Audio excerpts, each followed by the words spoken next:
Yes, for sure. So let's say Good evening, everyone. an official welcome to everybody. Okay, so welcome to what's the name of our show? Let me just move in here and make sure that I'm all cozied up with everybody. For Solitudes, for Ideas, a creativity masterclass. That's Really it. excited for Yeah. what we have tonight. Been Yeah. working on it for a while. Thank you guys for watching and tuning in, and all of the positive likes and shares that we've been getting up until this point. And we haven't even started yet. I know. You better wait to see if you like the show first before you do that, right? But it's all good. So let me just give you a little thumbnail on this. Sometime before Christmas, 2019, the program director from Every Seeker, Andrew Patterson, and I were having a coffee about a range of conversations. And he said, how would you like to do a workshop for our upcoming Every Seeker Festival in 2020? And I thought that'd be cool, awesome. I had been to the festival in the past before they renamed when they were called Obey. And so I like their offerings. It's a nice mix of music, art, intellectual conversation. So there's something for everyone at this festival. So I thought, great. And he said, you have the option to talk about whatever you want. You can do whatever you like. So I'm like, okay, cool, that'd be cool. So I'll probably do some kind of workshop. At that time, it was going to be about music, Right. the journey of the drum from Africa to here. So that's what it was going to be. And we all know what happened, right? So, like every other thing, the pandemic happened. So everybody has had to pivot their festivals to online platforms. And so I thought to myself, I think I'm pretty good at being able to hold an audience for about an hour face to face. Or screen to screen. Yeah. Look right there. Again, exactly. But I didn't feel that confident about being able to do that, on a screen. So I said, well, I have to make this a little more dramatic, a little more exciting. Some people can show out for someone other than yours truly. So I sort of took this idea back to the family. And we've been trying to find things to do to keep ourselves occupied during those last number of months anyway. And so I said, what about this idea that we all do a presentation? And we sat around and figured out we talked about, well, what could we do it on? What should we pick as a topic? What is a thread that binds all of us? We decided that it was creativity. Mm-hmm. So we all have our own genre that we dabble in. Some of us cross-reference, cross-pollinate, etc. And so that's what we came up with. Mm-hmm. So we decided that we would do this 4 solitudes, each one of us, 4 ideas, a creativity workshop. We call it a masterclass, but just so that for all the people who watch these master classes on YouTube, it's not that kind of masterclass. So like, if you got your pen out and you're going to take all these notes like those ones, Why not? kind of, well, it is, but differently. So you're gonna have We to live differently, up to it, right? differently. So what we have done is we have decided to share our activities, our work that we have done in the creative realm, in the hopes that you can learn from it. I guess, would that be fair? Yeah. Yeah. So I guess it is a master class, but it's not like so structured teachable. Okay, so it's basically what I like, experiential It learning. might become one. It might become a masterclass. A full Well, we'll masterclass. see what people think. Pilot. Exactly. You guys get to see the pilot right now. Yeah. This is it. You guys are pilot. We'll be on YouTube, as Oprah would say, YouTube, at some point. But anyway, yeah. So the idea is that we are going to share our vision, our version, our ideas about creativity, and Absolutely. and then After. after that's over, because what we've done is rather than, because we talked initially about having a talk show kind of format, and then we said, no, let's do something a little bit more work, a little bit more thought. So we've created 4 vignettes for you, and we did this ourselves. Now, keep in mind, none of us have any filmmaking experience, videography experience, journalism. Well, that's not true. Nzingha has studied journalism, so she had some background there. And Harvi sort of dabbles in a little bit of everything. He's a tech mind. And so we basically put our heads and skills together to create these 4 vignettes about our creative endeavors, and we're gonna roll those out. And then when we return from, hopefully you'll stay with us. Then when we return, we'll have some questions and answers. Hopefully you'll send some comments up, and we can sort of debrief what we were doing, answer any comments that you may have. So then that way it really is a masterclass, right? Because we get to answer your questions. So that's kind of the thought. What did I leave out? Well, we didn't really introduce ourselves. Oh my great! Everybody Everybody knows that I'm not Harvi Millar. Okay, I am not Harvi Millar. So we'll get introduced. Someone's paying attention. By. So I'm Delvina. I'm Delvina Bernard. So, and thank you for tuning in for our masterclass. And I should say it off the top, and I'll say it again. Thanks to Andrew Patterson for producing this wonderful festival and giving us this platform to share our ideas. Mm-hmm. And next we have Harvi Millar. And I guess for me, this is a great opportunity to talk a bit about my creative process and how that sort of traverse not only the music world but also my sort of quote unquote academic or career professional world. And see, well, so hopefully we'll get a sense of how that actually happens for me. All right. Okay. I'm Zamani Miller, and I'll just say, kind of like, when you do those icebreaker games, when you go to a new, I remember we used to do these at summer camps, and you'd say your name and your favorite, like, ice cream flavor or your favorite color. But I'll say what I do. So I'm a singer, a songwriter, a producer, and a visual artist. Mm-hmm. All right. Cool.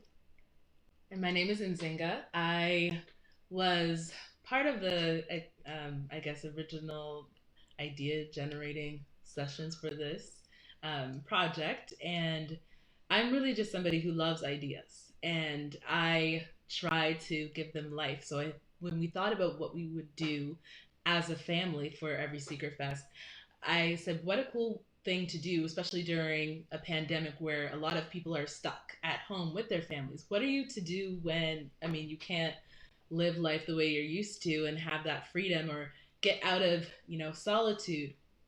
So we used that and played with that with this project. The concept behind it is to show how, we can all have our individual solitudes, but more than ever right now during this time, we're feeling like we're connected, we're together. Absolutely. And you'll see that individually in each of our pieces.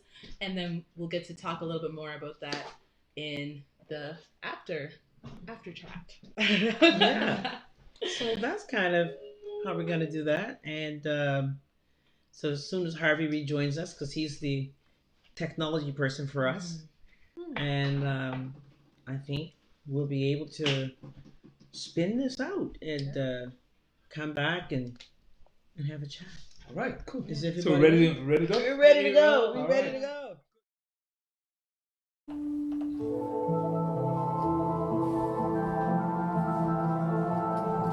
I'm Zamani, and I'm going to be taking you guys on a journey with me through my creative process and how I produce music from my laptop, and then we'll go from there. The first thing I'll say is that you might notice already that I'm just chilling in my room. This is kind of how I like to make my music. Though I have access to a home studio, I find it a lot more comfortable, and I find I'm a lot more creative when I'm in a comfortable space, which is my room, and just kind of like my little cave where I gather inspiration from all the things that I have in here that are super personal. So this here song, I started on Logic Pro X. This is the program I use to produce my music. And when I start making songs, I usually start with some keys or some electric piano or maybe even acoustic piano. And I have a little bit of training in piano. Sometimes I'll start actually at the piano that we have downstairs in our house, and I'll, come up with a chord progression, and then I'll bring it back up here onto my little keyboard and start to play with it and kind of, build chords and fills. This song is called Venus, And I decided to do this song because it's modern, it's contemporary, and it was a fun one to produce. So I'm excited to show you kind of how I made the song, what process I did, and just how the whole thing comes together in terms of marrying lyrics with music. So after I figure out what my chords are going to be, I'll go in with the 808s, which...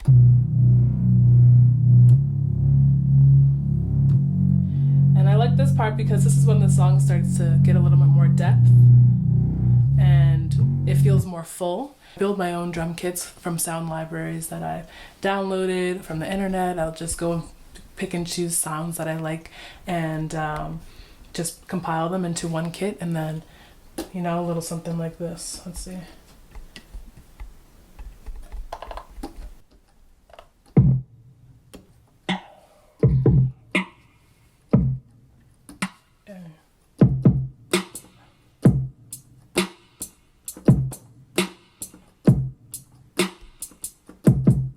All comes together, and then you get something like this. You know just what I feel for you. You can let me go or you could have me now, but baby, please don't let me down. I don't wanna break from you. The relationship that I see between lyrics and music is kind of an interdependent one, because I feel like one cannot exist without the other. If I'm writing out lyrics, I'll find it a little bit difficult to kind of put music to those lyrics. Or if I'm making a track and it's not really going anywhere, I'll find it really hard to throw words on the music.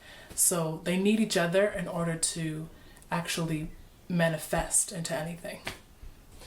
Looked up at the sky and I saw the light. They say you can see Venus from here, babe. If men are from Mars, then I know who you are. We can see Venus from here, babe. I find that since music is my main form of expression and my main outlet that I'll typically go to first when I'm feeling creative, art and dance tend to seep into that creative process, whereas where when I'm making music, I'll see images in my head that I feel go with the sound that I'm creating when I'm producing, or I'll see certain movements that I feel go with the music I'm creating.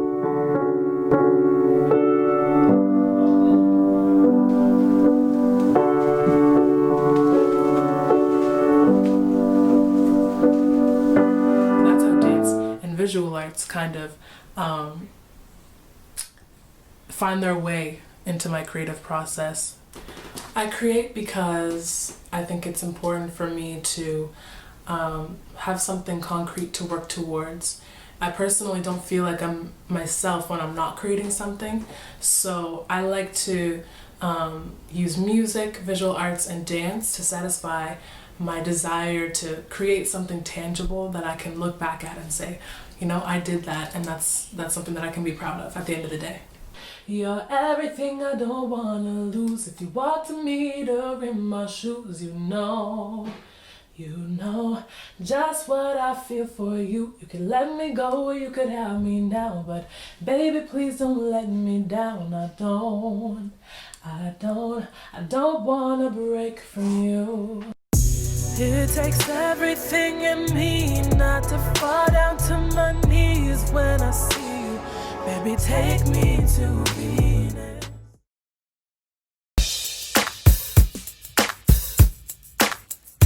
As a creative, here are 5 ideas that I think that one should consider. I believe that art is life, and that life is art. I also believe that it's important for one to discover the creative self. And I truly believe that each and every one of us have been given a gift of creativity. It's just a matter of trying to find out what that gift really is. Now, once you've discovered that creative gift that you have, I think it's important to be passionate about it and to embrace it. I also believe that you need to allow your creative self to be central to who you are. If you're going to be your authentic self, because each and every one of us have been endowed with a creative element to ourselves, we have to allow that to shine through. If we don't allow our creative self to shine through, then how can we be authentic? So it's important to make space for our creative self to emerge in no matter what we do. But no matter where life takes you, it's important to integrate that creative element, the part of you that makes you whole. Integrate that in no matter whatever you do, because I believe that art, and by extension creativity, will actually sustain life. So my earliest memory of creative activity would be when we were like preteens, like 8, 9, 10, playing, pretending to be musicians, pretending to be in a band. And I remember making, say, a drum kit out of cans, and then using the covers of the cans as the cymbals. So I do think at that time I was thinking that it would be nice to be a drummer, and that might explain why sometimes I find myself actually trying to be a human drummer, like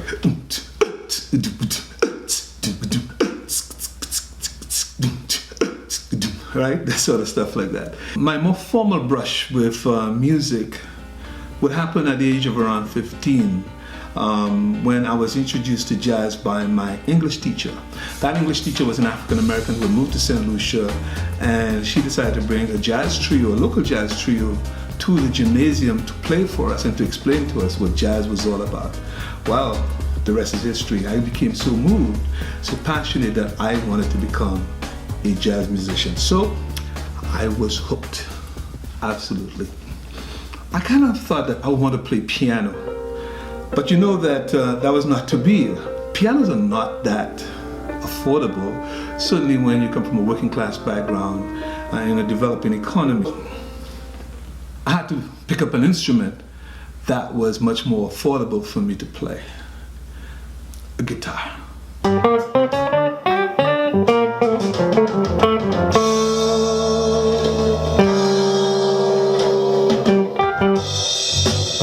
So the next best thing to piano was a guitar for me. I was able to pick up a guitar at about $25 at a time, and I fell in love with the guitar. That became my vehicle for my creative expression. I kept on practicing, of course, and bang! At 18, you're at a crossroads. You have to now decide, what are you going to do? Because, after high school, you have to decide what path you're going to take. I said to my mother, Ma, I want to go to study music. I really want to get into a level of playing that required that I become formally educated in jazz. And she was, no way. You're going to starve if you decide to go that route. So as luck would have it, it was a whole lot easier for me to get a scholarship to study engineering, medicine, law, dentistry. But for the creative arts, that just was not to be, unfortunately. Here I am today with a PhD in industrial engineering, a full professor in the Sobey School of Business at St. Mary's University, and an organizational design and improvement consultant.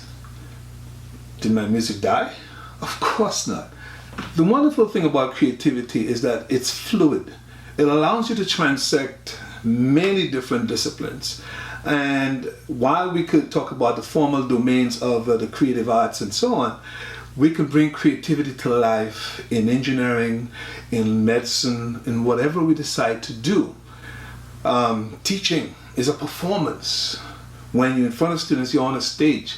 So therefore, the fluidity of creativity allows you to manifest your creative self in whatever domain you choose to pursue.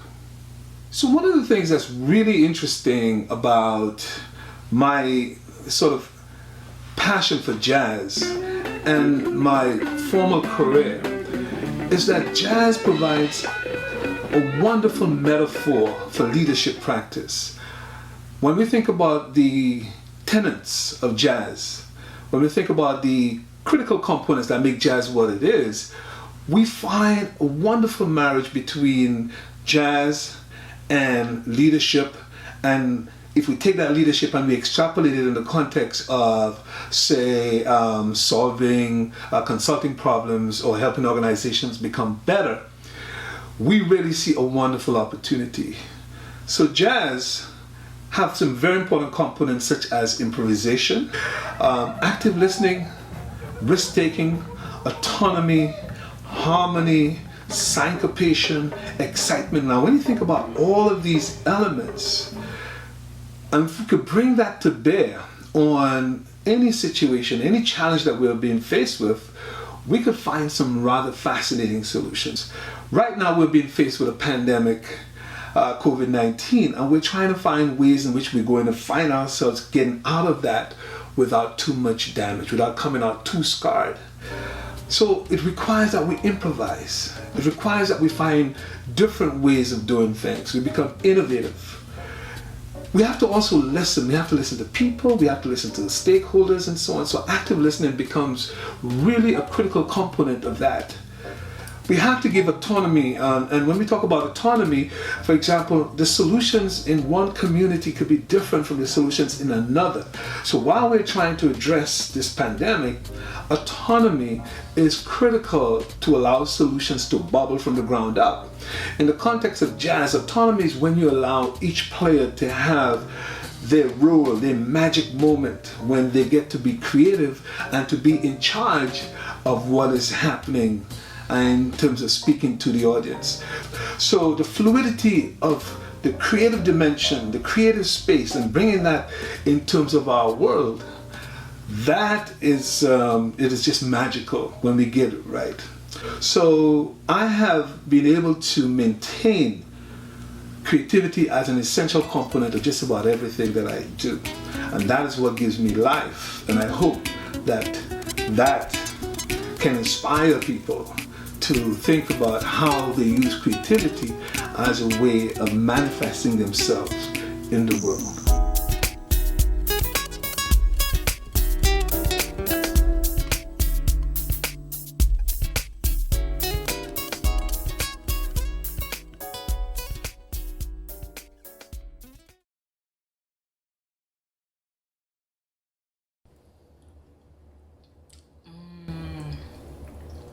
It's really melting in your mouth.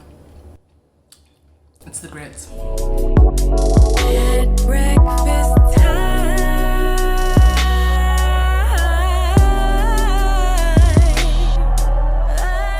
Hi, my name is Nzingha, and I'm going to be cooking a meal for you today. So I decided to cook shrimp and grits. So this is a traditional recipe that is found in the southern United States, all over what they call the grits belt, which includes Alabama, Louisiana, Georgia, North and South Carolina, but particularly this way that we're going to go about the meal today is more from the Louisianan Creole recipe. So I get really inspired when I find the story behind things. So I wanted to know the story behind this meal, and really for me the grits was the interesting part, because I didn't know that it came from the indigenous peoples in that area, and what they did was eat it as a porridge that was easy to prepare, and enslaved African people that were there at the time would also eat this food. So it's something that was shared across the cultures. The poor man's meal that became a, staple or even a delicacy. So with the butter and onions and bell pepper and celery, we're gonna start making a roux, which is really the beginning of any good gravy or sauce in Creole cooking. Lots of butter. Hands. I'm not afraid to use my hands. As long as you got a sink nearby, you can wash your hands after. I feel more connected to what I'm doing. I think a lot of creative people feel that way when you really just go all in with it.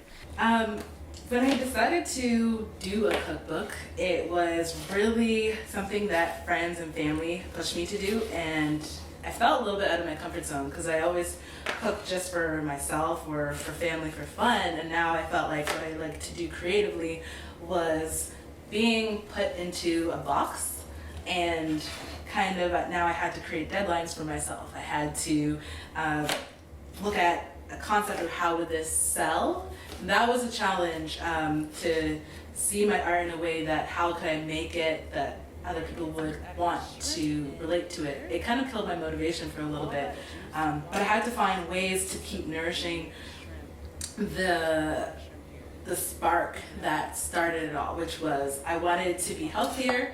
I wanted to have fun while doing that and be creative while doing that.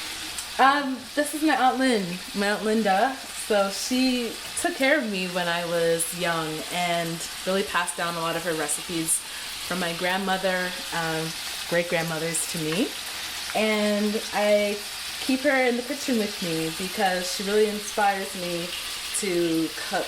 One of the great things about cooking is you can pass on a lot more than just a nourishing meal. You are basically nourishing the relationships that you have in your life and your own creativity, just the way that she did. So we're ready to add in our trio. The butter is nice and brown. I'm literally just gonna add in these peppers and onion and celery. I'm gonna let that get soft. This is gonna be one of those meals that you're probably thinking, why do you have butter and bacon? Like, bacon produces its own fat. Because of flavor. And you know, these were hearty meals that people really, you know, this might be their only meal of the day. And as someone that cooks keto, sometimes I only eat once a day. So a while ago, I got into, you know, the whole grain-free keto lifestyle. It was more so an opportunity to rediscover food in a different way that I hadn't looked at it before. I was eating the same thing all the time. I wasn't really getting creative with my meals or feeling, you know, the urge to create food that satisfied me and was also healthy. I had gone on a trip with my family to Ghana, and then that same year I had gone in 2018 to Barbados, and I learned a lot about the sugar and the history of sugar and culture of sugar, and it's not good for us, basically. But especially the fact that, you know, it was on the backs of my ancestors that sugar was produced, and it's really not the best for us both spiritually and you know, physically. So I tried to take it out of my diet and was inspired by the labor that they went through and wanting to live up better to them,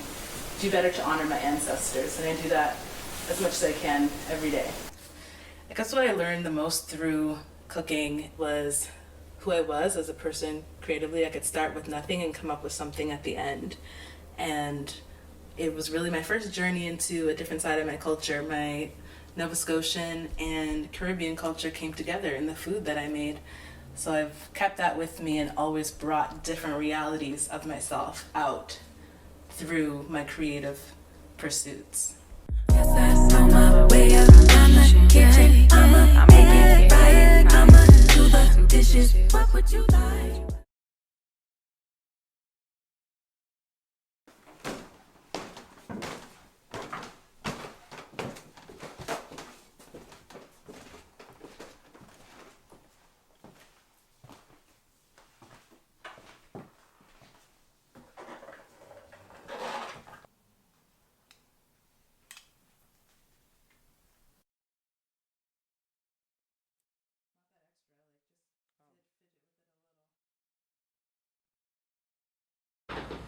I don't know exactly when, or I can't really pinpoint when I came to know or define myself as a creative person. But I remember growing up that I was always making things, doing things such, I would organize my younger, family members to, create performances. I would take my father's tools and build things like a little guitar. I remember building like makeshift playhouses, and I just love the idea of having a thought and then using my hands and energy and what was available to me to actually manifest what was in my mind, and it always made me feel so good. When I was about 9 or 10, my brother-in-law taught me to play guitar. And I remember that every time guests would come to the house, my father would send me to the room to get that guitar to play for everybody. And then it occurred to me one day, if I can get all of these adults to stop what they're doing and listen to me, there must be power in creativity. Virginia Woolf said, for a woman to be able to create, she needs two things: a room of one's own and enough money to look after herself. But I love what Alice Walker said.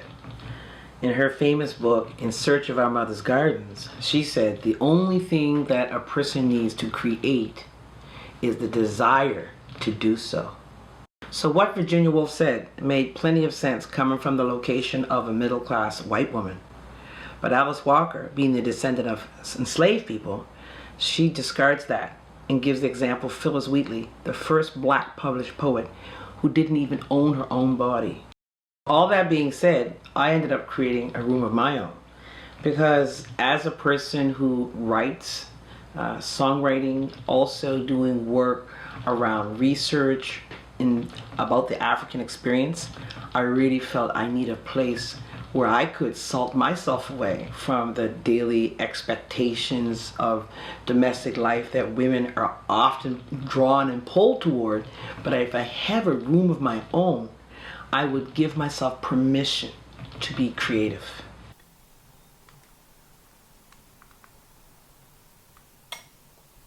I try to center myself in my own cultural references. I mean, even the way we've chosen to style our home has tried to honor the Afrocentric worldview. I mean, at the end of the day, it has to be self-affirming.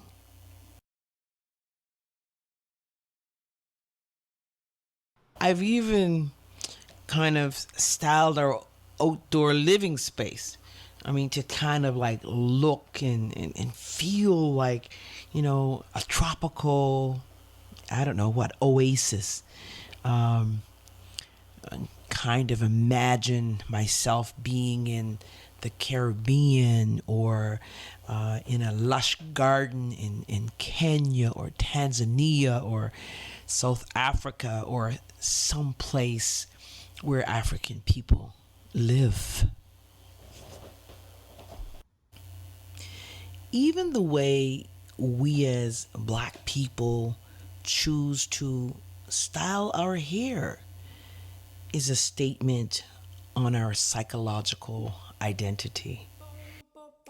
I think not having a room of my own or growing up in a large family didn't negatively affect my creativity. In fact, I think it became the source of my creative energy. In 1992, I met Dr. Molefi Asante, the father of Afrocentric theory and philosophy. And he's been a personal mentor of mine for 3 decades. Dr. Asante taught me how location determines my creative perspective.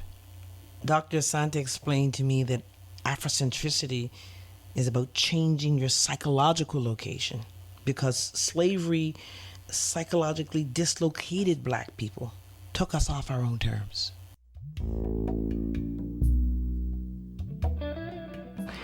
When For the Moment had a chance to perform internationally, Europe, and the Caribbean, parts of the United States, and across Canada, and we had a chance to do things like open for Maya Angelou, share the stage with Pete Seeger. I think that's when I realized that our own unique African Nova Scotian story had universal appeal. I've always felt that creative people, that artistic people, have a responsibility to use their talent or what have they to do some good in the world. And for us, and for me, I wrote songs. I wrote songs about what it meant to be a Black woman, what it meant to be an African Nova Scotian person, what it meant to be a part of a marginalized group of society, what it meant to be, you know, wearing the legacy of enslavement. And I took these songs and shared them with people all around the world so that our story could be known and that we could basically say that we bore witness to this world. So that's what I did. I used my creative energy to try to create a better vision for how the world could be. I think the challenge is to be authentic. Create from your own location. And stay in your own truth. There are multiple truths, but there are also universal truths that bring us out of our solitudes. Freedom has beckoned me to come. And I won't stop until the weak become the strong. No, I won't stop until the weak become the strong. We're back. I haven't seen all of them. Congratulations, Zynga. Zamani. Yeah. Everybody was in their own solitude. Yeah. And hadn't fully seen everybody else's piece, kind of thing. I think, well, Harvey helped with all the, and editing mine, and you, Zynga, but I hadn't really seen all of his, and hadn't seen all of yours. Yeah, kept so it hidden, right? I wanted to well, be yeah, surprised. Don't be it's kind of surprised. Absolutely. surprise. Yeah, that's not bad for people who didn't ever study this stuff. I mean, yeah, maybe a new career there for you. You never know. And, well, we weren't completely alone. We No, we had weren't. Ta-da, some ta-da, great, ta-da. great folks to work with, like Erica, Mm-hmm. Erica Muse Saunders. Hope I'm saying not butchering your name. Erica Muse Saunders, Right. who's a Remember her name. remember this name. She's a filmmaker and is on the rise here in Halifax and is doing great work, and she's very busy, so that's a good sign. Even during this pandemic, she has been keeping up her work as a writer, writing scripts and filming, and that's what we want to see. And I think I can share it's okay that she's newer to Canada. She came here to study at NSCC and studied film and came from Bahamas. And so, yeah, wonderful. Glad to have her in our community. And she's ours now. Yeah, Erica, that's it. You can't go home. Another thank you before we start a little bit of discussion, Sure. which I'm really excited to lead. Want to give a huge thank you to Quento Music, Miss Kristen Olivia Taylor. Yes. Yeah, oh, that's a beautiful song. Okay, she allowed me Oh, to my use goodness. her amazing song, Breakfast. You can follow her at, let me make sure I'm getting your at right, girl. Okay. At Quento, drop your at in the comments, okay? At Quento Music on Instagram. And That is a fantastic that song. Beautiful song, song. I wake Yes. up and listen to that almost every morning, and I don't know why it didn't occur to me until like the day of to ask you if I could have permission to use it. But thank you so much for getting back to me so quickly. And I've already said to Zamani she can't hold any grudges against Nzingha for getting a song outside of family. I'm sorry. You have to write more songs But what about can you food. say I when know. someone is so talented as Quento, so amazing? So, Yeah. and I know I'd love to see you guys do something together. Absolutely. Yeah, I It's really would. it's already in the works. And Hey. she already knows I'm a big fan, because when Shelley Fashion, who is one of the co-directors of the Emerging Lens Festival, put on a wonderful songwriting evening and played tribute to For the Moment, and I had the opportunity to choose 4 women to perform a For the Moment song, and so very clearly Quento was on that list and did an amazing tear-jerking rendition of Black Mother, Black Daughter. And I ran into Sylvia Hamilton, the filmmaker, who said that Quento delivered this at her event that she was at not too long ago, and she said the room was crying. The room was crying. So Quento, shout out to you. We're doing that's that. actually Always good. got to shout out the artists. Exactly. That's a good segue, actually. We didn't really introduce ourselves individually. We kind of just wanted to actually take off our usual hats, which we always have on, because we're all working in different areas, creatively, community, music, education, all of those things. And we just wanted to, for once, come to anyone who wanted to watch and be with us, sit with us as just people, a family like so many others, but sharing a bit about what we feel makes us unique.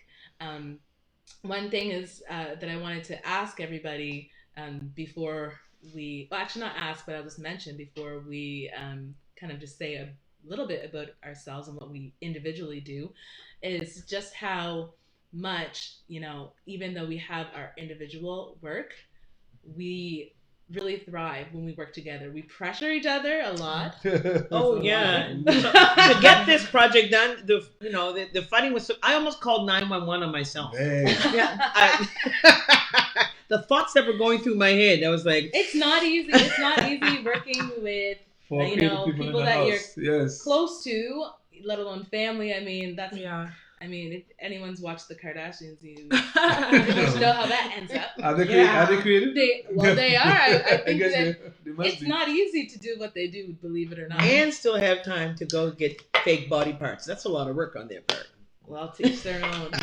So, okay, so I guess I'll start. I will say that my name is Nzingha Millar. Again, I have just a love for arts and creativity. Started when I was young, singing with my family. Got into theater, musical theater to be exact. Did some community work in theater with actually another facilitator for Every Seeker, Kate McDonald. We were on a project early on in our little infancy days called Do the Right Thing, where we kind of like wrote, produced, and performed a play around anti-bullying around the province. So ever since then, I've always loved to express myself in different ways. And the newest way for me has been through cooking and through, I guess, discovering culture again and discovering my own creative self again through food. And it started off as a way to, I guess, pick my own brain about why I was not happy with food. So I had to tell myself, okay, there's something, a relationship here that I need to fix. How do I nourish myself? Food is about nourishment. It shouldn't be about, how we want to look or how we want, to be perceived. So I went on this journey to discover a new way of eating, new way of cooking, and I learned the history behind the food that I was making that connected me deeper to my roots. And as someone who I guess I wouldn't call myself a journalist. I'm not a practicing journalist, but I studied journalism. I loved the research side of that, and I'm currently working on a book that will be launching later this year, because I'm manifesting that. Put it out there. Called Kente Keto. It is basically the cross pollination, marriage, love between all the diaspora foods, so Caribbean, African, Scotian, down south, and just bringing those flavors together with the keto twist, which a lot of people are into, and I thought it would be fun. So keep a lookout for that, and yeah, throw it over to you, Zamani. I'll say again, my name is Zamani, and I'm a singer. Live. Yeah. Oh, okay. Pretty sure. I'm a singer, songwriter, and producer. I feel like, the video that was shown kind of really showed a lot of my process and how I like to create. I find that I'm doing a lot more of that lately, with everything going on in terms of staying in isolation, creating almost every day. You got back to your painting. I have gotten back to my art. Painting a lot now. I've been painting a lot more, drawing, and really just diving into my creative pursuits, because why not, right? COVID makes it easy, right? COVID makes it easy, and I had this kind of perspective around it before, where I was like, I feel like I can only create when I'm in a busy time in my life because it helps me decompress. But now I'm starting to appreciate the kind of quietness and just doing it just because. So, yeah, should I? Yeah. We want to get some questions. We want to get some questions from people. So let's do another quick. Yeah. I'll save a little bit. Oh, I forgot one thing though. I'm also a student at Dalhousie University, and I'm studying in the Bachelor of Community Design, and I aspire to be an architect. hoping to combine my love of music and art and with my profession. And I've been looking into recently spaces that have to do with the acoustics of sound and music and marrying music with architecture. So, yeah. There you go. I'm going to design my next studio then. Yeah. Performance spaces. And dance. Do architects get to dance when they're designing things? Yeah, you leave one room empty so you can just dance. Exactly. Yes. I guess, yeah, talking about designing my next studio, I remember I started working on a second CD project. My very first CD was released sometime back in 2001. And I was fortunate to have won, I think, 5 music awards for that CD. You think I would actually be playing music full time now, because for 5 awards I was making tons of money, right? Anyway, no, it's just a localized recognition. But nonetheless, I decided, well, I would start a second CD project. And at that time, Zamani was about 4 years old, 4 or 5 years old, I should tell you. And she used to often come to the studio early in the morning when I get started, around 5, 6 in the morning, and want to play in all the buttons and everything. And so I'm not surprised that she actually ended up taking over my studio now. And well, why not? You weren't using it. That's right. Life gets in the way of having fun. And interestingly enough, I guess maybe one of the ways to look at this is to say that I was waiting for Zamani to get old enough to be able to sing on that CD project. So I'm hoping to finish that project by the end of the fall. That's a real investment in background vocals, isn't it? Absolutely. That's a real investment to get vocals. 15-year investment. 15-year investment. But I just want to say one quick thing before, is that interestingly enough, I teach at St. Mary's University, but you tend to, I think people know more about me in terms of music than anything else that I do over there. I think that's kind of your ammo everywhere, even when I travel. Yeah, when we've traveled to your home country in the Caribbean, in St. Lucia, people and think I'm actually you're there on business, and people will say, "Are you here for jazz?" Yeah, exactly. Are you here for the jazz Your festival? own nephew didn't even know you were a professor. Exactly, right? You know what I mean? I have family members I didn't know I was a professor, but that's all good, because that is the image that I really wanted. That is the area that I wanted to pursue, as I mentioned in my short video. But as luck would have it, it wouldn't happen. But nonetheless, I really do bring creativity to my work. In fact, in a way that some students actually don't even like it, because I like to give them open-ended questions to give them a chance to create something, a solution. I say, well, I don't know what the right answer is. Here's a scenario. But Harvey, you teach statistics. I mean, come on. No, how much open end can you get? I teach operations management as well, where we tend to focus on industrial challenges and so forth. And some of the students will look at me and say, well, can you just tell me exactly what I'm supposed to do? Right? Anyway, so the point is that I try to bring that in. I try to bring that in to the process, no matter what, teaching, consulting, etc. Yeah. Couple words about who well, I'll say something. I think people know from seeing the piece that I've been very much involved as a songwriter, a singer. For 20 years, we had the group For the Moment that toured around the world, and it was really a school of creativity, in the sense that there's so much that we had to learn, because we started to do this a cappella music inspired by Sweet Honey in the Rock, and then wanted to write songs about our own condition in Nova Scotia. But then that meant I had to research the history of Black Nova Scotia. So that led me down an interesting path towards really getting involved in history and education. And later I got so involved in that it inspired me to go back to school after having a business degree and do a degree in education, to do a master's in education. Then ended up teaching sessionally at St. Vincent, St. Mary's, and around various programs for adult upgrading and learning and so forth. So I just found that again, with the music, like you said, Harvey, bringing the creativity and the art into the actual educational realm was amazing. So here I am now, this long later, in school with Zamani, but not exactly, but right now doing my PhD in development studies, and focusing on a dissertation in reparations. And this all marries together with what I was saying earlier about Dr. Asante, and the inspiration and the history and the culture and Afrocentricity.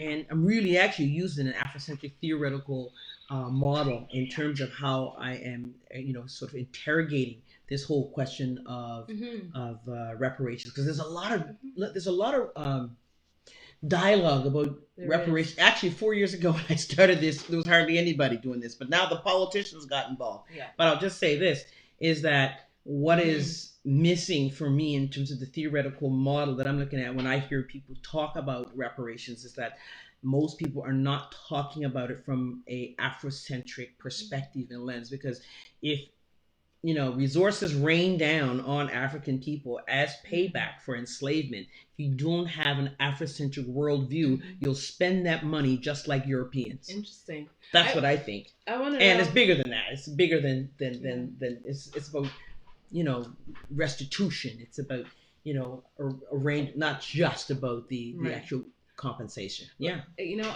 Interesting that you say that. I just want to take it back a couple steps though, because you talked about how with For the Moment, it was a school of creativity, and that's what we're here to talk about right now. Is how do you, I guess, create the type of structure that you need to be creative, especially the way that things are so structureless or formless right now. I think that is my question to each and every one of us, or whoever wants to answer, is how do you create that structure for yourself and the motivation to actually do that? Almost like you had to, like as if you're going to school.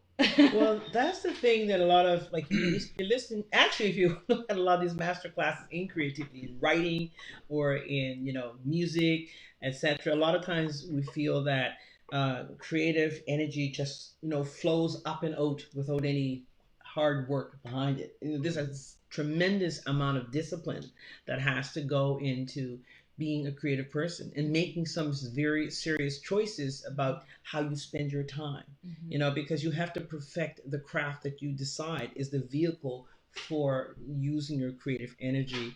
And then you also have to have a vision of what it is that you want to have your creativity say. What does the world need with one more songwriter, right? That's the question I ask myself.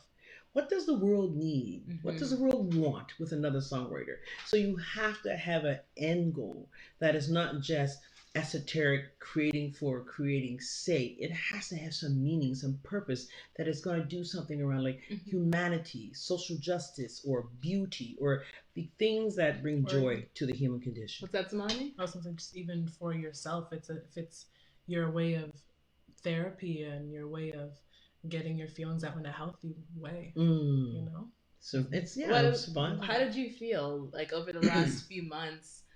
I know I went through some highs and lows. I felt like I wasn't being creative at all. I was kind of working on frontline stuff with community work when COVID-19 hit especially hard in some of our Black communities here in Nova Scotia. And for me, I felt like I couldn't focus on anything else except for what was going on in the news, the next tragedy that came about. And so, but maybe if I flipped my thinking about it, what we were doing to respond to that was creative. So, absolutely. But what about you? Did you feel any type of conflict with what was going on? Yeah, with everything going on, I felt I had to kind of remove myself from all the headlines and the news and everything. So I deleted some of my social media apps. And I just took a little break and I said, the world's going to keep turning whether or not I'm watching. As long as I'm informed and I know what's going on, I don't have to see everything that's happening every 5 minutes, because it's not healthy to see all the scary things going on constantly, which is what social media does. It just especially when you as a Black woman absolutely already are experiencing that.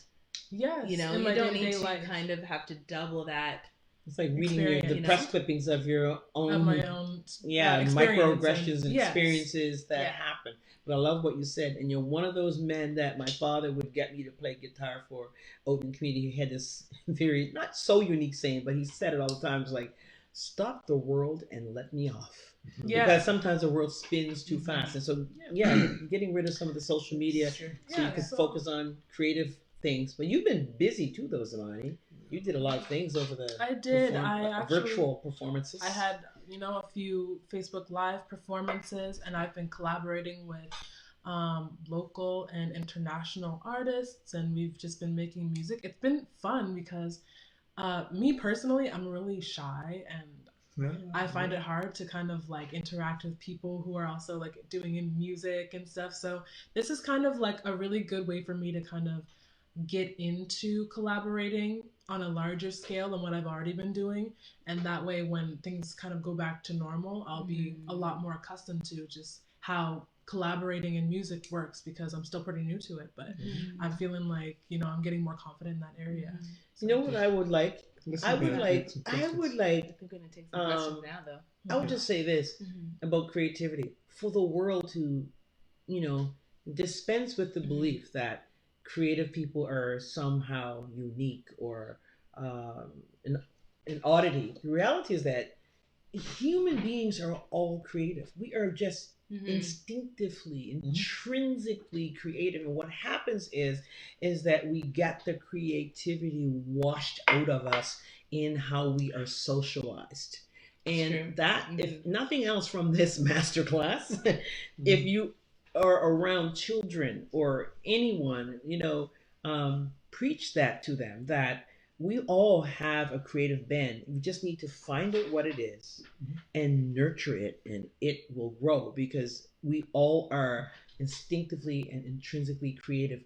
All human beings are, and that is why we've been able to survive as a species. We want to see if there's any questions you guys have for us about what it was like doing the project, or just anything from our experience.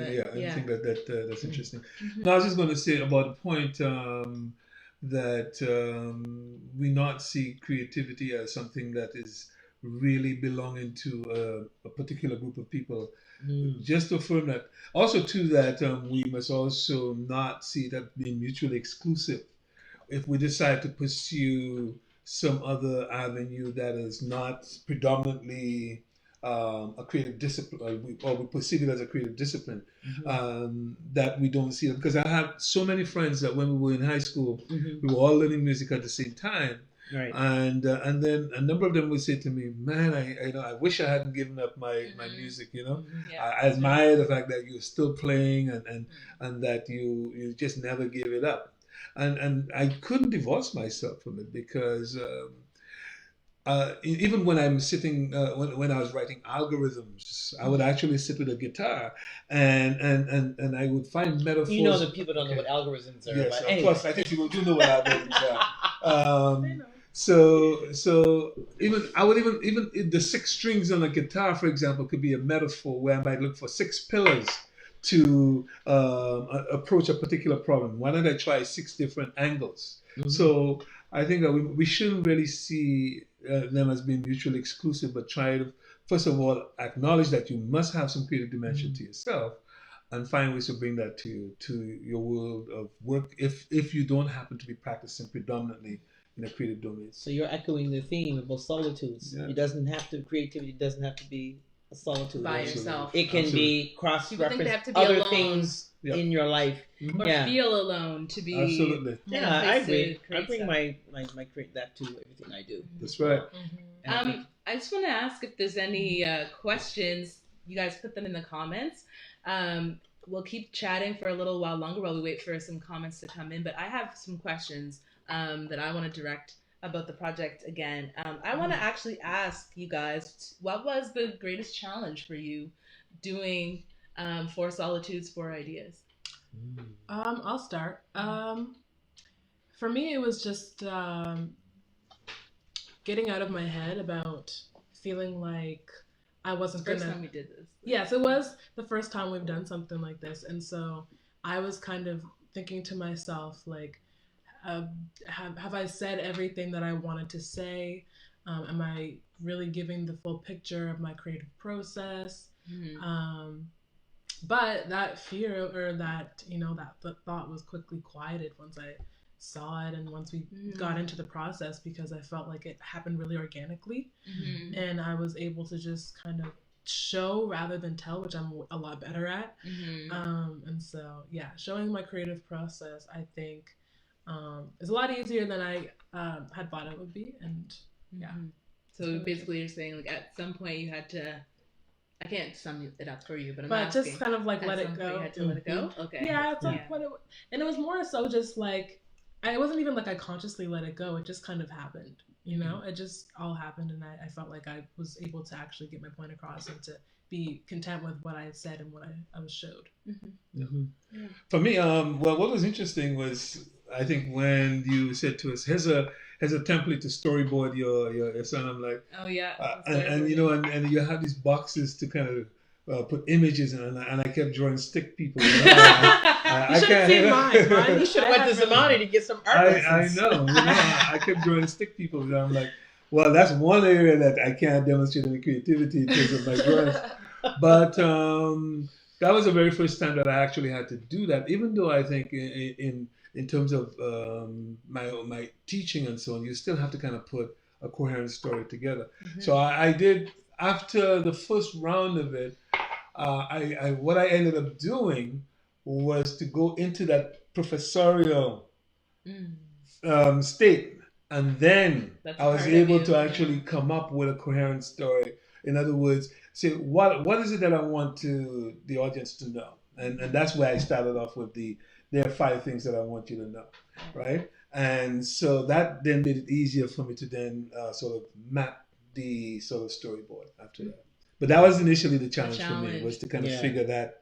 It's a new way of process, right? Absolutely. So Absolutely. I guess what you've shown is that you kind of, it wasn't necessarily a roadblock, but you were in a place where you were uncomfortable. That's right. But you found a way to transform that into something that you That's right. knew how to maneuver with, like, so I guess sometimes when we look directly at an obstacle, we look at how we can get around it or over it instead of going through it.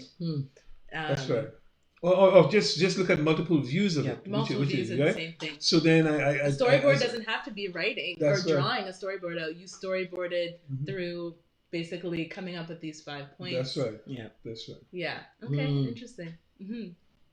I think the biggest challenge for me was trying to figure out what story to tell. I kind of feel like, at the age that I am now, that I've lived so many lives. So it was, do I want to talk about my world of having been a singer, songwriter, producer, and music director for the moment? Do I want to talk about my social justice work in the many organizations that I worked with and helped to found, and the work that continues? Do I want to talk about that?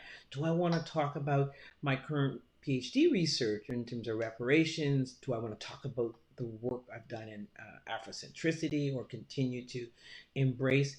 Do I want to talk about being the mother, being the mother and raising 2 very dynamic, creative young women and who they are becoming? Do I want to talk about feminism, African Nova Scotian feminism, how I have lived this, how I've tried to, in my own humble way, transfer these values to young women? So many things, I could have talked about. And then, being a quintessential African person where the concept of time is so fluid. I mean, there's a saying in African culture that the party starts when everyone arrives. In Western cultures, like 8:00, that's it.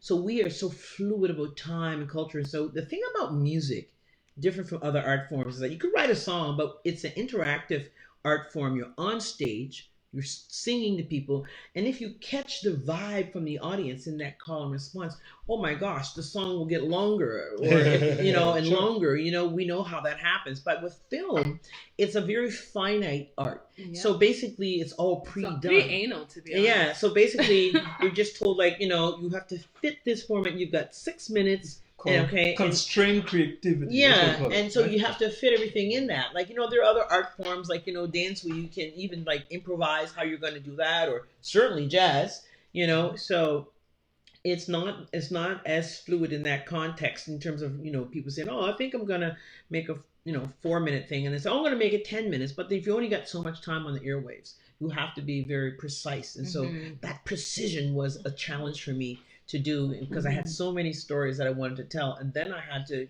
catch myself and said, it's just one thing, we can do more later. And it was just fun. I totally enjoyed it. That's good. Well, I wanted to say that one thing we didn't do was to say why we called ourselves WDT.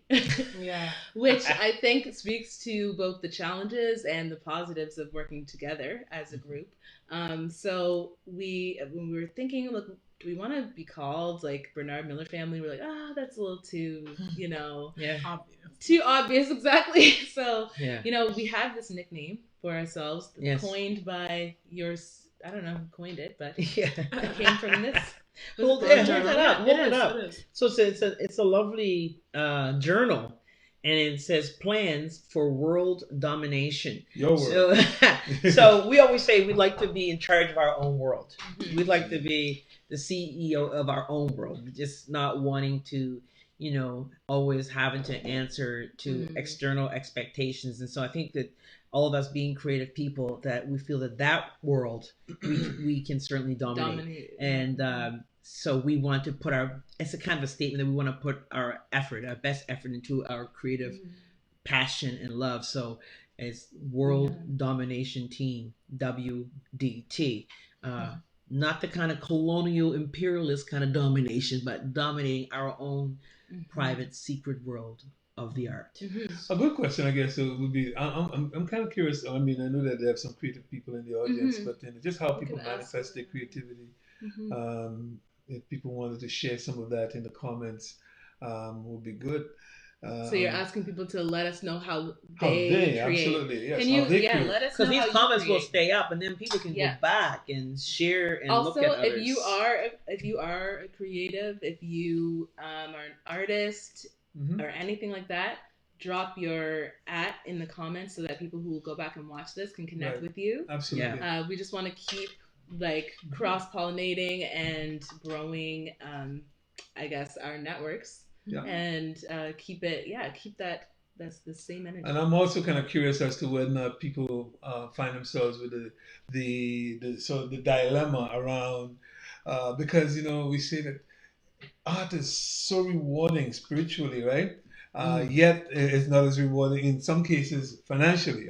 Some people make it big, but and so sometimes we could get conflicted where you want to pursue art, you want to pursue creative pathway, but at the same time we have to survive, right? Economics. So there's an economic reality, and do we find ourselves having to make a choice between those two worlds, or how do we bring them together? I was quite fortunate. I'm just curious as to whether or not people. That question is actually very timely, because of the fact that when we all entered into an economic period that most of us have never lived through this type of thing before. Absolutely. Maybe generations before us have gone through war or other depression. We turn to creativity as a way of actually other economic disturbances. But what came out of that was, at first there was a huge lack of understanding in terms of how to support the artist community. Economically, they were not being counted. Gig economy. Not being counted when it came to government subsidies and government, the emergency funds At and first, so forth. It took them a while to figure out what to do here, because it's not necessarily that you are traditionally working a traditional job where you've got EI or can account for your wages like that. So I think it's an important question to discuss, how do you, I guess, have the courage to go through with that when it can sometimes mean uncertainty. And it's a slippery slope, because there are a lot of people who are are being almost nudged a little bit into the commodification of their art, especially when nowadays a lot of most provinces that give out arts funding, they take the arts related, I guess, divisions of how funds are distributed and have plugged them in with economic development and tourism and the likes. And that way they are being treated just as if you were applying for a grant for a small business or whatever. And the kind of indicators and the outcomes that they are looking for are really not amenable to art. So what happens is that it almost like if you want to get support to create art, because most people know that, I mean, like art is not just about, commodification or just for commercial use. Art is about the reproduction of culture. That's how I felt. It's about the reproduction of culture, and you shouldn't have to. That's how I felt with Kente Keto. Actually, yes, I felt like I was struggling to see something that I just like enjoying doing and like become now something that doesn't have to have an economic end result. And so, but there's some questions that came in, and I just wanted to like give them some air. Sure. Well, one, I think if we can scroll up. Can we scroll up? Yeah, you scroll. guys. Yeah. All right, can we scroll? So, Kirsten Olivia Taylor says she wants to hear, if you would be doing something on reparations, a virtual conversation, for instance. I'm interested to know actually, like, is there a need for creativity the way we imagine reparations looking like? Yeah. Can you ask? That's a great question. Thanks, Kirsten. Kristen, it is one. And honestly, I guess because I am studying this, I've had to read extensively in a number of different avenues. So, I mean, reparations traditionally was a topic very much dominated by historians and legal minds, because it's always been looked at about the compensation. So a lot of the academic writing comes from people who've done the very detailed history of enslavement, and people who have looked at legal models of compensation. And that's very good, but I would love to do a conversation, because I think that's, and now you see there's a lot of people coming in from just lay persons in this conversation, adding different elements to it, which is beautiful. I would like to see a lot more social activist minded people, take up with this topic. And that is happening too with organizations like the Global African Congress. I interact with them a lot. They're in their chapter in London and their chapter in Toronto, and then we are getting one happening here in Halifax as well. We have one, and so they are bringing a much more trying to bring a ordinary social justice mindset to that. But what I find again is, and I won't go any further, I'll save that for when I do it, but I really would like to talk about the theoretical underpinnings of reparations, because any kind of liberatory philosophy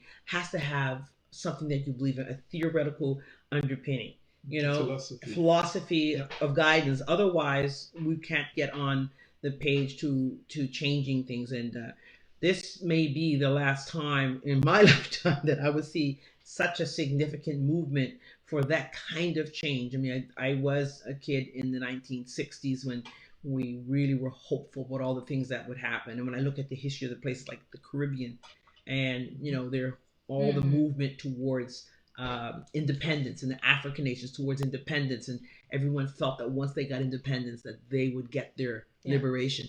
And we see that didn't happen. Look where we are now. And look where we are now. That's a good segue, because I know that a lot of people have this on their minds, is what's happening right now around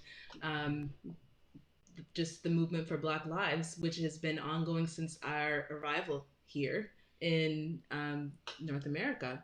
It's a perfect storm right now. And I'm just wondering a few different things. One, to bring creativity into that when you feel the weight of so much pain.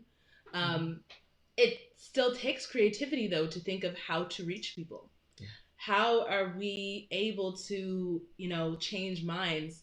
or at least influence the next generation. Sure. All of that has to be creative work. Like, do you guys have any thoughts about that? Or if you have thoughts and you're watching with us now, drop your thoughts. We're asking people how you stay creative, and how do you like to create? But if you have anything to add on this around the topic of Black Lives Matter, do that too. Right. No, I think we are at a crossroads where we're seeing a critical mass of just people, but also organizations recognizing that the current state of the African diaspora and even the African world in general has been because of enslavement, exploitation, basically by design. We are where we are today. And so I think that you're getting a sort of a much more critical mass, or a critical mass of people acknowledging that reality. And it explains why you're seeing people protesting across.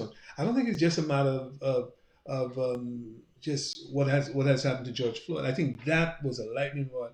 But also to that, you have to realize that what people of African descent have been saying for all along in terms of the marginalization, the aggression, racism, the systemic discrimination, all of those things must be true, because it has to be true, which is why we are experiencing what we're experiencing. And with that critical mass now, we're beginning to see, I think that that's where the opportunity is coming in. And so now that we have that opportunity, how do we maximize it? And that's where I think creativity can really help us find good solutions to that. And I want to just throw it over to Zamani. I haven't heard from you in a little while. You know, a lot of the people mobilizing right now are mobilizing in a way that has been created, maybe not by all the time, but for your generation. And mine, I guess so too. What was it? Like social media and all of those things. And now even you see companies making their social media statements and all of that. But like, do we get stuck there in a rut? Like, how do we break out of that? Just talking about it and actually doing something?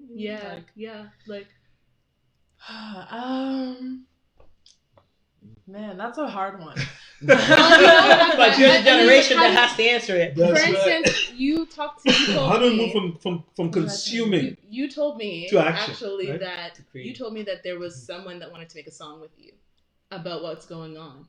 Yeah. So like, for instance, stuff like that. You've been working with, you know, other musicians who are writing about this stuff and that are doing stuff like. So where do you fall with that? Well, right now I've actually found that. It's kind of interesting how during this time a group of young musicians around my age group from here in Halifax, we've kind of like found each other during this time, and we're kind of venting to each other about everything that's going on and pouring it out into our music. And a friend of mine who's now, well, a new friend of mine, her name is Amy, and she doesn't have any music out yet, but she does. She has 2 songs out now. But she came to me and was like, you know, we should make a song together about everything that's going on right now, which will be very powerful because, you know, as she's a white girl, I'm a black girl, and just, you know, honestly, it's so important just to show people like coming together with all different cultures, and people undermine how important that is just to see it. You know, they act like it's like just tokenism, but at the same time it needs to be done. It needs to be shown that those relationships, they exist, and that's what we're striving towards.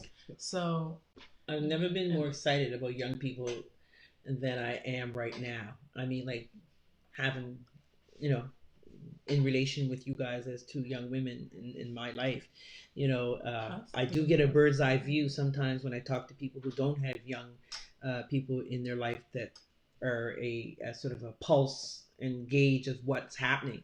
But what I'm enjoying so much is that, you know, I think people my age, we were getting nervous, like what will become of the efforts that happen, you know.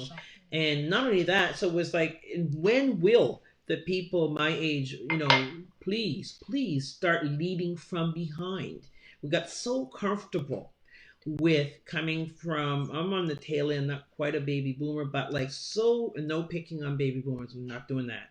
But I mean, those were the people who came of age in a turbulent time of change and did wonderful things as civil rights activists, as feminists, as anti-poverty activists, etc. And that's been amazing. So sometimes you get a hold on things and can't let go. So I really love that this whole movement right now, like many movements, I mean, the Black Panthers and the peace movement and all these, they were all started by young people. The LGBT movement, you know, Q movement, all that. There's always the young people at the fore. So I'm so excited to see the young people right now doing what they're doing. And I have to admit, I hadn't been to a demonstration in a long time. I do my thing. I kind of like resigned to being a boardroom warrior, right? You know, do diligence there. But because of what has happened and having two young daughters who are going to that demonstration, we went down to Halifax, COVID or not, put our masks on and went. About being on the front line, right? Yeah, shouting you know? Exactly. You know, Black Lives Matter. You know, all right, leave from behind. Leave from behind. Leave from behind. I wanted to say something. Yeah, we got excited. Yeah, we did. No, so I wanted to just say that typically when I write music, it's not always from my direct experience. It's usually, well, when I first started writing music, I was almost always writing from perspectives that I've never before experienced, just because I'm someone that has a really like vivid imagination, and I'm kind of able to just put myself in a headspace that I've never experienced before and just act like I've lived it. Yeah. And so I'm finding now that I'm writing a lot about how I'm feeling, and it's helping me. And I feel like my ideas are becoming a lot more complex, and they're maturing as I mature and as I get older. Today I was writing a song in my room about everything that's going on right now, and I know hopefully you guys will hear it at some point if I like it at the end. But we got a sneak preview sometime. Yeah, but why you're not paying attention?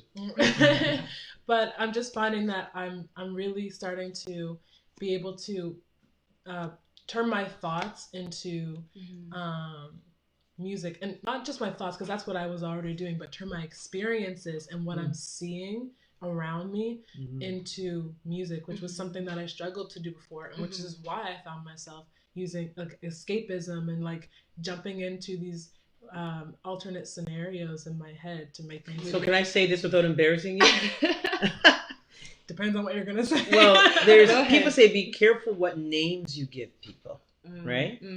And the name Zamani, which is Kiswahili, it actually translates literally as long, long ago or long time ago. And in that culture, it's a name that is traditionally given to a storyteller because they recount the history from a long time ago. So some people just shorten it to say the name Zamani. Right now, Zamani means storyteller. So and it means time. And so essentially you're growing into your name, which is being a griot, a storyteller. I just want to say one thing on the topic of you're talking about music. We talked about Black Lives Matter. We talked about COVID-19, and you know we're getting ready to wrap up our discussion for tonight. But just the power of music, I wanted to just mention a little while back when we were on the subject was, you know, at that protest that we were talking about, there was music, there was dance, there was joy, there was Black joy and excellence, and that was something that it didn't hit everyone the same way. Some people felt that it was blasphemous, that it was politically incorrect, or we were dancing on, you know, being too glib, sorrows. But to me, what that was a creative way. People were angry, people were upset, people have been hurting during this time, and I guess as people who, you know, try to channel that into creative ways, you know, the people that organized that protest, they were being creative in how to channel that energy where people were feeling like they, might express that anger, and we Yeah, don't want to do that in our it club. will express the anger in a way that could actually Be destructive. be destructive and work against the cause that we're trying to build. So And I thought it married I well think it was too beautiful. with African cultural rituals, because there are many what dances? African cultural rituals that when our material life ends and we transition to to become ancestors, there are many dances that are done, and we know this has come about in terms of the loss of life of not just George Floyd, but So that was many most others, Breonna impressive, but Taylor, so many others, and that in certain ways the expression of dance, as we say, it's a liberating thing. It's a way to communicate energy, and that dancing uplifted people's freedom, and it made people connect. And I've never been so inspired by so many of the non-Black people that are out there truly, just bringing joy to my heart. I mean, I love all people anyway, but I'm loving people even more right now, because people, I have every faith that people will not see this as a phase. The world will never turn back to the way it was, and I think we're going to see an absolute transition in terms of what your generation will do about anti-Black racism compared to what we lived through. And I'm just happy, that we are here to witness it in this way. I'll just say one in terms of social media and the role that and the role that is playing. So just to kind of dovetail on your point that the world is not going to go back, and we've never seen a time like this. I think this is where social media, we give kudos to social media. We know it can be used for a lot of bad things, but because maybe struggles in the past, we depended on this one leader or a couple of leaders to then call the matches and do these things. Nowadays, when people feel that they've been assaulted, or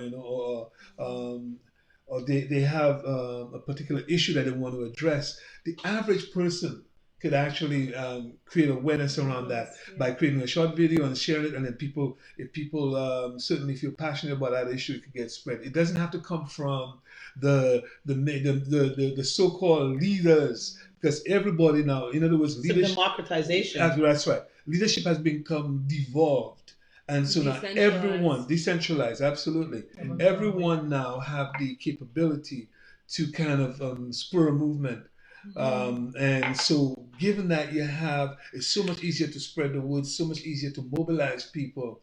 I think companies are trying to use social media to advertise their products.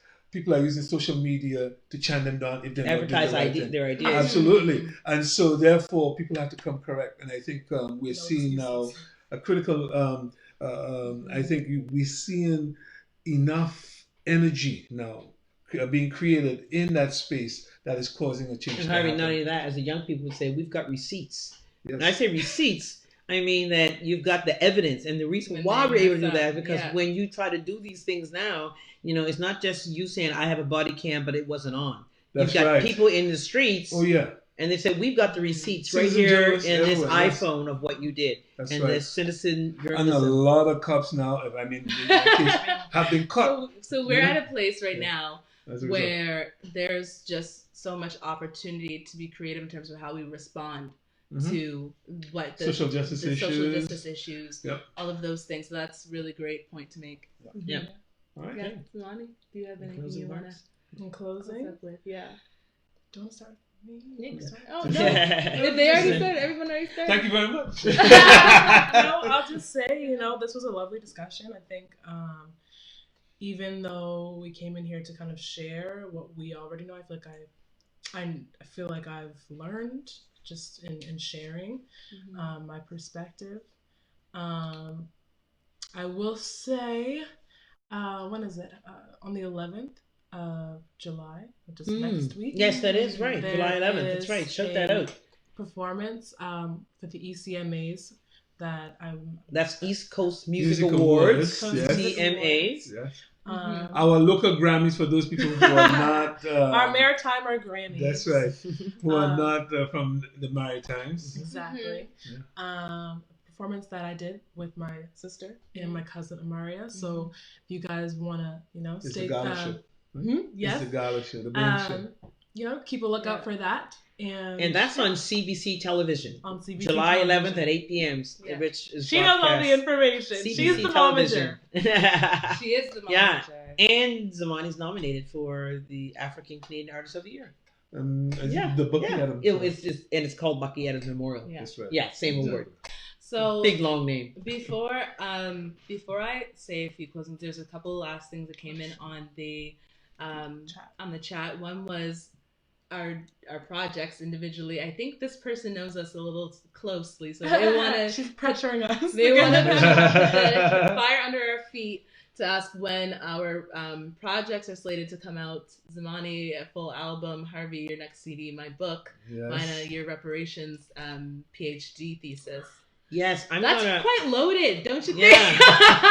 Tell me about No, it. we should have an answer for you. How about we race Yeah. each other? As soon as possible. It's a race, exactly. Yeah. So I was laughing today because I'm saying I'm 4 years in and I hope to get done. But you know how they have all these people that write these things like how to, finish your thesis and da-da-da-da. So I figure my book is going to be called How to Finish Your Thesis in 6 Years. And it'll be things like, get distracted. That'll be one way. If you want to take 6 years, get distracted. Become momager too. Become a momager to an aspiring musician. Yeah. I can think of 1,000 reasons why it would take you that long and why you shouldn't do them. So that'll be the anti-book kind of thing. So that's your closing remarks. So I have some other multiple projects, and I do have other projects that I am coming up with. My book of images of Black churches. I toured around the They province. want to know when. Oh, Yeah. when? The fall 2020. Almost as long as my project. Fall 2020, my coffee table book on the Black churches. I photographed every Black church in Nova Scotia over the years, and it's a coffee table book, and that's kind of like comes from my heart. So that's just like a fun project. But my reparations work, I will be doing workshops along the way of finishing my thesis. So we'll keep Yeah. posted. Yeah. Closing remarks. I just want to say CD. it was a fascinating evening. I love these not sorts CD, of we don't have forums. CDs anymore. And yeah, I know I gotta get my music on Spotify and Apple Music and all that sort of stuff, CD baby. So yeah, I am looking forward to finishing the CD, but also to I'm looking forward to We're saying CD, are we? no, I'm still saying CD. You're right. Recording. Yeah, You're recording. that'll be Spotify, released Apple Music. The on question came in streaming as CD. platforms. Okay. But when you're performing, you still gotta walk with a couple of CDs. Some people still want a tangible product, Yeah. So I'm still looking forward. Some people are going back to vinyls. I am looking forward to Vinyls finishing back. that. And I want to thank everyone who showed up tonight and who actually have stayed with us throughout this entire hour and a half, I think. Or more. That's much longer than we were supposed to. I know. We like to talk too much. I think that the audience Yeah. actually knows that. Yeah, so we better pack it in. Yes, we better Yeah. pack it in.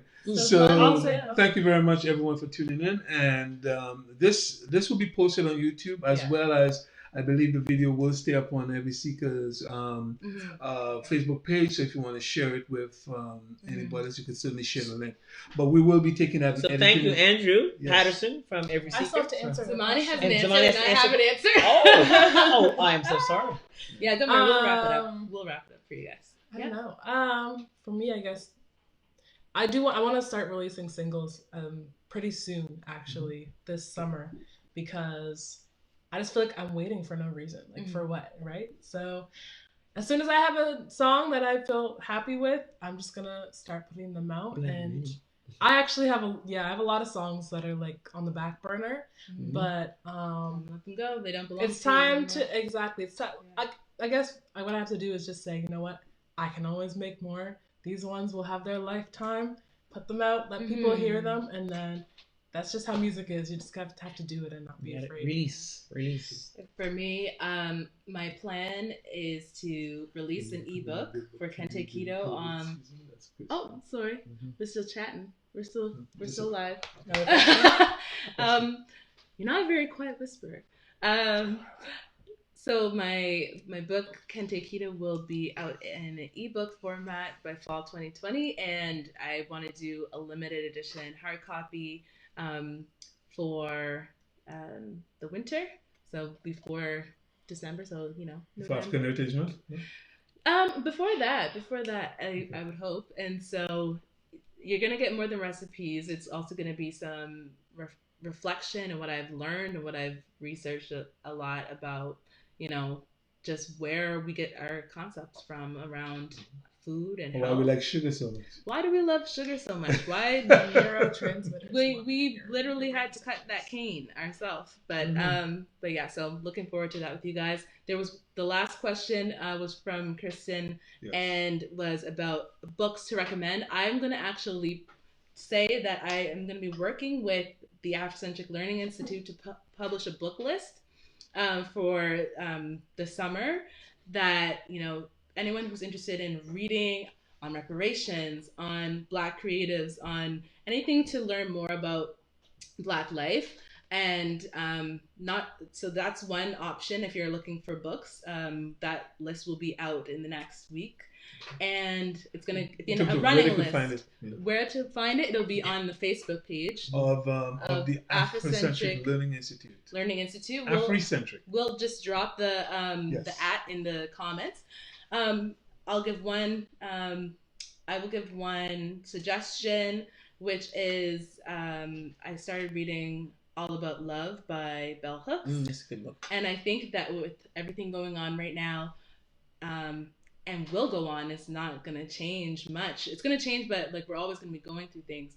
That centering ourselves in love and starting to deconstruct and understand what does that mean for us individually in so many different ways can really ground us. So that's my suggestion for a book. And that's all I have to say. This has been fun. Yeah, and I would just recommend, because I'm reading so much Haiti stuff right now, and maybe that's not what people need to read right now. But if you are interested in looking at some quintessential books around reparations, I would recommend that you go online and look up the name Hilary Beckles.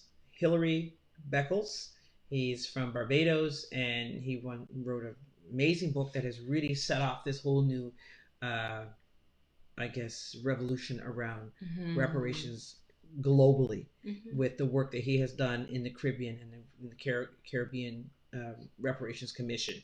And he's written several books, but the one on Britain's Black Debt for slavery reparations is the one that you want to get.